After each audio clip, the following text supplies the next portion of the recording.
I've been a bit slow at putting out Vita reviews recently. Between writing for my next book and reviewing a couple of very big JRPGs, I haven't had much time lately. But I decided to make some time and play some recent games from Ratalaika that came out for the Vita at the end of last year, and do a bit of a review roundup. First up, Foxy Land. Foxy Land is a 2D platformer where you need to find the gems on a level to open up the door and leave to the next level. There isn't a lot of story here. Basically, you have to rescue your girlfriend that's been kidnapped.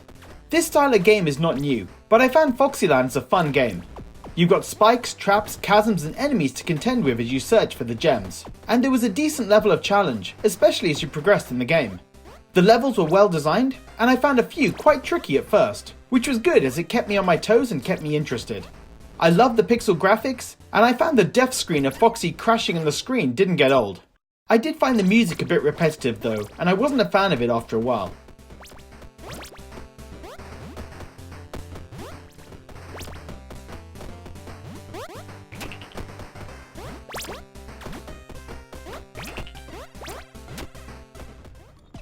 Mekabolt.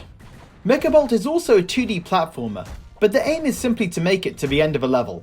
This game is more about puzzle platforming, as you need to figure out how to get to the end while avoiding death. It has great pixel graphics, and some smart mechanics where you have to interact with enemies in the environment in order to reach new platforms. The story is that robots are out of control in a theme park, and you need to collect batteries at the end of each level in order to get them under control. There are 4 different areas, with levels themed around them, like the desert area and tropical area. It's a good game. It requires more patience than Foxyland to avoid all the bullets and traps, but it's still fun.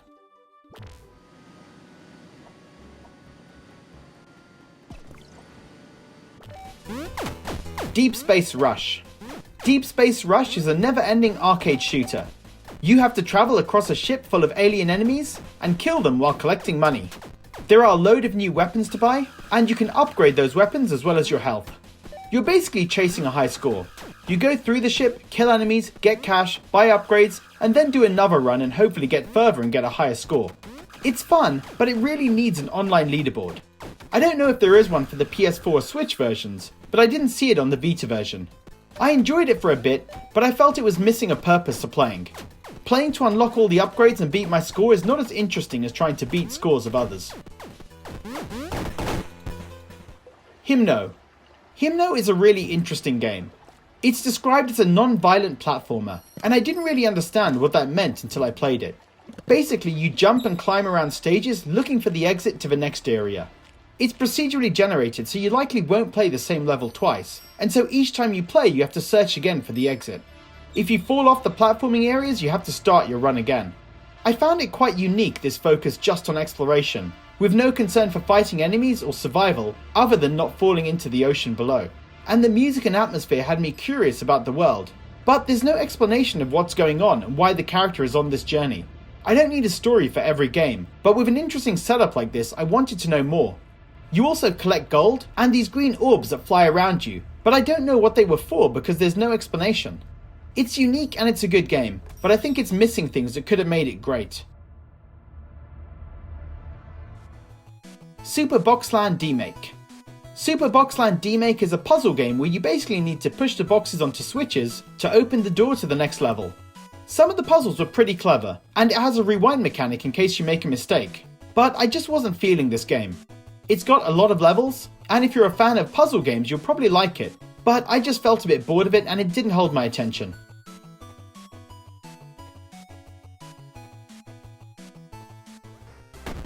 So if I had to rank these 5 games, Foxyland was my first pick, then Mekabolt, then Himno, then Deep Space Rush, and lastly Super Boxland D-Make. So guys, have you played any of these titles, and what did you think of them? Also, do you like this style of video rounding up a few reviews, or do you prefer videos focusing on a single game? Leave a comment below, and as always, thanks for watching.